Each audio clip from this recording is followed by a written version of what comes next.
início dos anos 70, Zuzu Angel era conhecida pelos vestidos amplos e as estampas alegres de pássaros, flores e papagaios. A partir de 1971, porém, ela se torna não só a estilista mineira que ajudou a exportar a simplicidade e beleza brasileira para outros países, como também a mulher corajosa, de voz ativa, que denunciou as barbaridades do regime militar e usou todo e qualquer holofote, inclusive os das passarelas, para perguntar sobre o paradeiro de seu filho. O filho, no caso, era Stuart Angel Jones, militante contra a ditadura militar, dado como desaparecido na época. O termo desaparecido, no entanto, escondia o fato de que o Stuart, na verdade, havia sido brutalmente assassinado pelo Estado brasileiro.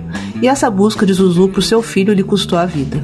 Em 2021, se estivesse viva, Zuzu Angel comemoraria 100 anos, mais especificamente neste último sábado, no dia 5 de junho. E 2021 marca também os 45 anos que se passaram desde que ela foi morta pelo governo deste país, o mesmo que lhe arrancou Stuart e o mesmo país que ela havia celebrado o mundo afora. Neste episódio, nós aproveitamos as datas para revisitar a história dessa costureira, como ela gostava de ser chamada, ícone da história da moda brasileira. Eu sou Patrícia Oyama. E eu sou o Gabriel Monteiro. E você está ouvindo o L News, o podcast com as principais notícias de moda e de beleza da L Brasil. Um tico-tico só, um tico-tico lá, está comendo todo meu fubá. Olha seu Nicolau que o fubá se vai, pego no meu, pica-pau, um tiro sai. Então eu tenho... As conexões com o Brasil são fundamentais para entender a produção desse estilista. No dia 5 de junho de 1921, nasceu Zuleika de Souza Neto, em Curvelo, no interior de Minas Gerais. Zuzu, como ficaria mais conhecida, foi criada então em Belo Horizonte, onde começou a trabalhar como costureira para as amigas e a fazer parte da Fundação Pioneiras Sociais, onde ela costurava uniformes. O exercício virou uma profissão, e as suas saias balonês já despontavam entre as mulheres da elite de Minas Gerais. Depois ela conhece o estadunidense Norman Angel Jones, com quem se casou em 1943, viveu até o ano de 1960 e teve 3 filhos, Stuart, Hildegard e Ana Cristina. Zuzu chegou a se mudar com a família para Salvador, na Bahia, e esse encontro com uma cultura afro-brasileira tão pulsante só amplia o seu olhar em relação ao país. Mais tarde, Zuzu se muda para o Rio de Janeiro, e é ali onde tudo ganha mais força. E tinha que ser. Criando os 3 filhos sozinha, foi costurando que ela tocou a casa. Ela montou um ateliê ali mesmo, onde ela vivia. O espaço ficou conhecido como Zuzu Saias, uma alusão a uma de suas peças mais desejadas. Desde o início, destacava-se o seu apreço por materiais que pareciam banais, mas estavam bem presentes na vida dos brasileiros. Ela começou misturando a simplicidade do pano de colchão com os detalhes do gorgorão. O estilo Zuzu era marcado pela simplicidade do desenho, mas com o toque de referências riquíssimas que o país lhe dava. O folclore, a chita, o rendão, os babados, as fitas e os fuxicos casavam com estampas tropicais, caipiras ou de muitas outras regiões do Brasil que tanto a encantavam.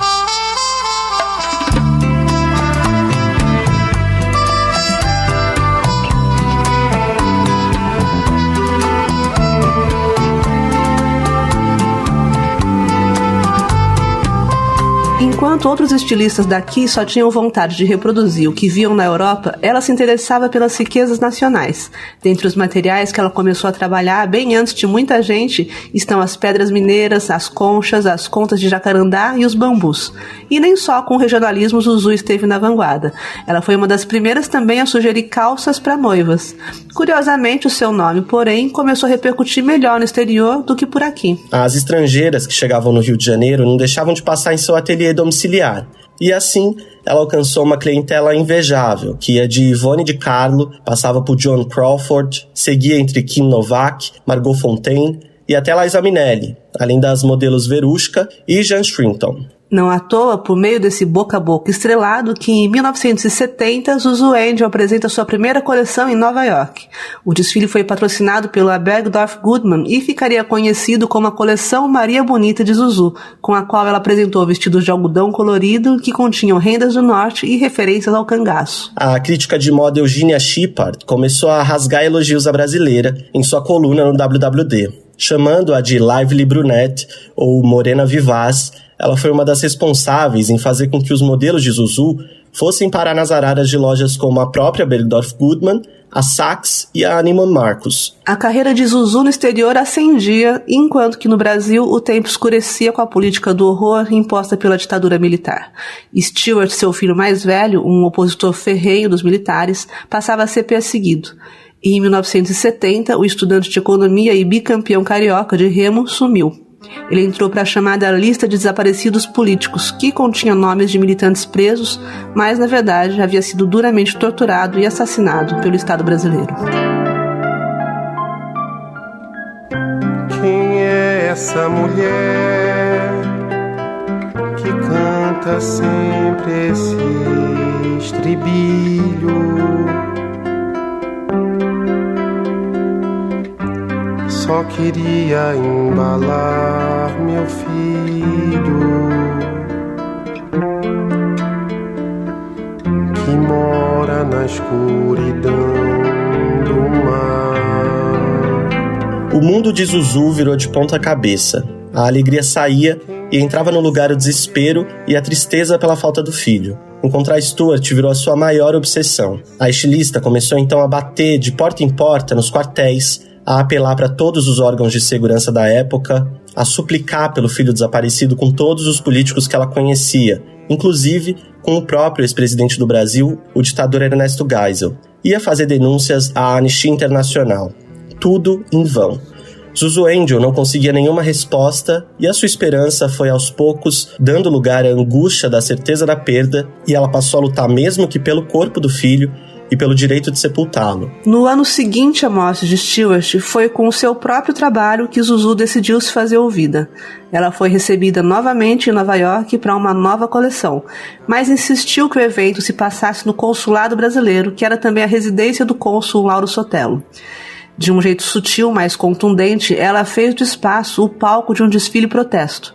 A sua filha mais jovem, Ana Cristina, tocava e cantava a música Tristeza, de Vinícius de Moraes. E os seus reconhecíveis vestidos fluidos, sempre tão alegres, trouxeram no lugar das figuras belas do país as imagens de tanques de guerra, de canhões, de pássaros enjaulados, de manchas vermelhas, de pombas pretas e anjos tristes. O anjo, que viria a ser a sua maior marca registrada, era uma homenagem a Stewart. O motivo de o desfile ter acontecido no consulado, que é considerado território brasileiro, foi compreendido tempos depois não só como uma provocação. Essa foi também uma maneira engenhosa da estilista desviar da possibilidade de ser enquadrada na arbitrária Lei de Segurança Nacional, que poderia sugerir de alguma maneira que ela feria a imagem da pátria no exterior. Mas a crítica de moda presente entendeu tudo e na hora. Abre aspas para os comentários da própria Zuzu Angel sobre a repercussão de sua apresentação nos jornais da época. No dia seguinte, os jornais falaram justamente daquilo que eu queria. Designer de moda pede pelo filho desaparecido. A coleção de protesto de uma mãe, como disseram, tinha o luto tanto nas braçadeiras pretas dos vestidos quanto nas minhas olheiras. O Chicago Tribune diz como me vestia, de preto, com cruzes amarradas na cintura e um anjo de porcelana no pescoço. Eu continuarei a bater em todas as portas e anunciarei ao mundo com a minha moda o que está acontecendo no Brasil. É essa a minha arma. Fecha aspas. Tristeza, por favor, vai embora, minha alma que chora, está vendo meu fim, fez do meu coração a sua moradia, já é demais o meu penar, quero voltar àquela vida de alegria, quero de novo cantar. E foi usando a moda como arma que Zuzu não parou. Ela foi costureira e ativista, as duas coisas juntas. Tanto que passou a ser procurada pelos parentes de outros militantes que haviam desaparecido e, de fato, tinham sido mortos pelo regime militar. Zuzu abriu uma loja no Leblon em 1973, espaço que dizia ter criado com bastante sacrifício durante uma fase muito difícil da vida, mas que também poderia ser lindo. Ali, ela falava, seria muito mais fácil de a encontrarem. Ela sabia que a sua voz ativa era procurada não só por quem estava atrás de apoio, como também estava na mira dos militares. Abre aspas para uma das entrevistas com a estilista feita na época. Os torturadores que quiserem se confessar podem chegar. Eu já recebo visitas estranhas, gente que parece que vem comprar e fica de conversa. Principalmente mulheres, talvez as esposas deles. Devem querer ver de perto essa louca chamada Zuzu Angel, que sai por aí desafiando as armas de seus maridos, os seus poderes, as suas maldades, todos eles ocultos e protegidos pela impunidade, pelo silêncio imposto pelo Serviço Nacional de Informação, pelos que sabem de todos os meus passos, os meus telefonemas vigiados, tudo gravado. Como se eu pudesse alguma coisa contra essa república, não sei de quê. Fecha aspas. Tendo conhecimento de que ela era perseguida, Zuzu deixou um documento com conhecidos, caso algo suspeito lhe acontecesse, afirmando que certamente esta teria sido mais uma obra dos assassinos de seu filho. Na madrugada de 14 de abril de 1976, esse momento chegou. Depois de uma noite com amigos, Zuzu dirigia seu carro de volta para casa e entrava no túnel Dois Irmãos, no Rio de Janeiro. Ao sair, um outro veículo não identificado a fechou. Ela perdeu a direção, bateu em uma mureta e capotou para fora da pista. Zuzu Angel, a costureira, mãe e ativista, morreu na hora. Hoje o túnel leva o seu nome como homenagem. Em 2014, a Comissão Nacional da Verdade, instituída pelo então governo Dilma Rousseff, presidente que também foi presa e torturada pela ditadura militar, confirmou a participação do Estado brasileiro na morte de Zuzu Angel. Em 2019, a filha de Zuzu Angel, a jornalista Hildegard Angel, conseguiu finalmente as certidões de óbito de sua mãe e de seu irmão Stuart, com as mortes identificadas como causadas pelo Estado brasileiro, no contexto da perseguição sistêmica e generalizada à população identificada como opositora política ao regime ditatorial de 1964 a 1985.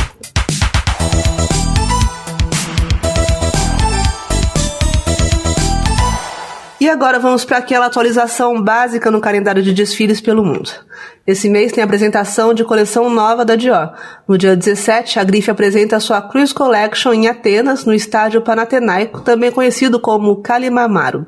Todo construído em mármore branco, o estádio foi o local onde os primeiros Jogos Olímpicos da nossa era aconteceram em 1896. Mas ele é ainda mais antigo. A construção original de madeira foi erguida no ano 330 a.C. A escolha da cidade não é aleatória. A apresentação vai fazer justamente referência a um ensaio fotográfico histórico que Christian Dior fez há 70 anos na Acrópole para a revista Paris Match. Assim como no desfile realizado em Puglia no ano passado e no Marrocos em 2019, a Dior planeja prestigiar os artesãos locais nessa apresentação. E em julho, além da Semana de Alta Costura em Paris, dos dias 5 a 8, duas marcas vão fazer apresentações fora do calendário oficial e também fora da França. No dia 14 de julho, a Saint Laurent desfila sua coleção masculina de verão. A apresentação vai contar com uma mega instalação do artista estadunidense Doug Aitken, criada a pedido do diretor artístico da Saint Laurent, Anthony Vaccarello. A instalação, por sinal, vai continuar em exibição na cidade até o dia 30 de julho. Um dia depois da apresentação da Saint Laurent é a vez da Valentino, que também escolheu Veneza como cenário para sua apresentação. O desfile de coleção de alta costura de inverno está marcado para 15 de julho e será realizado com a presença de um número reduzido de convidados. Apesar de ser uma dissidente do calendário oficial da alta costura, a Valentino não se desconectou completamente dele. O evento em Veneza será exibido em uma live, na plataforma e nos canais digitais da Federação da Alta Costura e da Moda.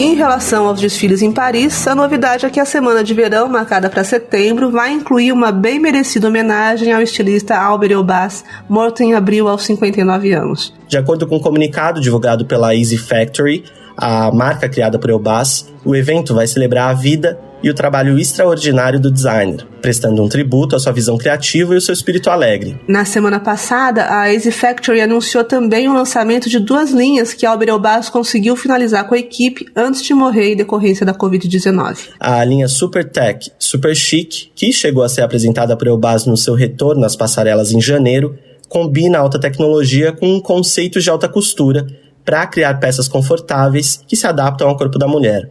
A Supertech Super Chic já entra no mercado a partir do dia 12 de junho. Já a outra linha, batizada de Free To, traz mensagens de escapismo e esperança costuradas à mão em letras aplicadas a blusas de moletom, tops e calças de tecidos ecossustentáveis. A Easy Factory promete o lançamento dessa segunda linha para breve e avisa que parte do lucro obtido com as vendas das peças serão destinados a uma organização de apoio à juventude LGBTQIA+, como desejava Álvaro Bass.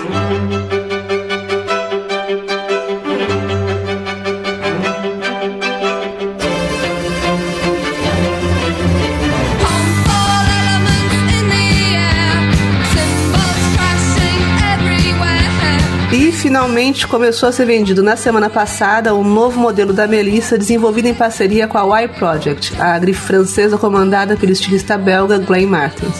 O resultado da collab entre as duas marcas já havia sido apresentado em janeiro, no desfile digital realizado pela Y Project na Semana de Moda de Paris. Trata-se de uma mule em estilo bem rococó, inspirada nos vasos da era vitoriana. No site da Melissa você encontra o modelo por R$ 750. E outra polêmica sobre apropriação cultural chacoalhou as redes na semana passada. Dessa vez, o motivo da discórdia foi o lançamento de um lenço da Louis Vuitton. Colocando à venda no site da marca por $705, o lenço é inspirado no keffia, um acessório tradicional usado por homens no Oriente Médio, principalmente por palestinos. Logo começaram a chover postagens acusando a grife francesa de lucrar em cima da opressão de um povo. Tradicionalmente, o keffia palestino é visto com um quadriculado preto e branco. No caso do modelo da Louis Vuitton, o lenço é branco e azul, mas a escolha diferente das cores não ajudou a aliviar a situação, muito pelo contrário. Vários internautas consideraram uma provocação usar as cores da bandeira de Israel em um lenço de inspiração palestina. Mas é bem verdade que a Louis Vuitton não foi a primeira a incorporar o keffia no seu catálogo. O próprio Nicolas Ghesquière, diretor criativo da grife, já havia usado outra versão do acessório no inverno de 2007, quando estava à frente da Balenciaga. Ele até recebeu algumas críticas na época, mas bem mais discretas. Na verdade, outras marcas gostaram da ideia e lançaram as suas versões. Quem tem boa memória deve se lembrar, inclusive, que no final da primeira década desse milênio, o chamado lenço palestino ficou tão popular por aqui que ele podia ser comprado até no camelô. A peça foi um verdadeiro hit e uma febre. Naquela época, no entanto, ainda não se discutia tão veementemente a questão da apropriação cultural e as redes sociais não eram tão ferozes. Ao lançar o lenço poucos dias após os conflitos no Oriente Médio matarem mais de 250 pessoas, 243 palestinos e 12 israelenses, a Louis Vuitton entrou nessa polêmica em um momento extremamente sensível.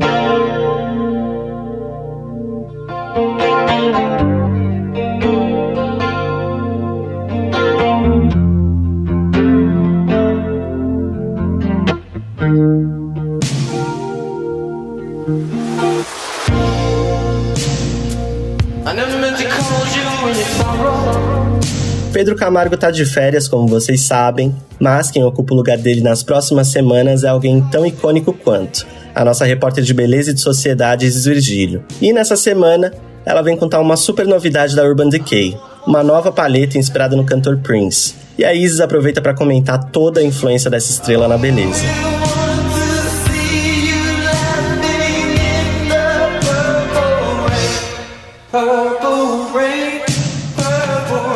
Olá a todos, todas e todes, eu sou a Isis Virgílio, repórter de beleza na Elle, e eu vim aqui, comecei largando a braba, que é jogando Purple Rain na cara de vocês, que nada mais é para eu comentar sobre o lançamento da Urban Decay, que acabou de lançar em colaboração com a Prince Estate a edição limitadíssima da Prince Collection, que traz paletas de sombra, entre outros elementos que fizeram parte da identidade do nosso ícone absoluto Prince.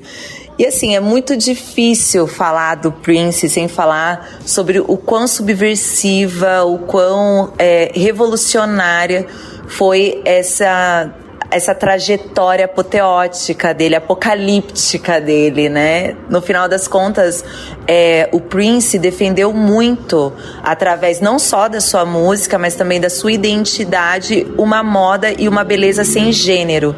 Além de trazer vários elementos, como o próprio lápis escuro, delineador, olho esfumaçado, o corte de cabelo pixie, que inclusive é tendência absoluta, e eu mesma já quero fazer esse corte.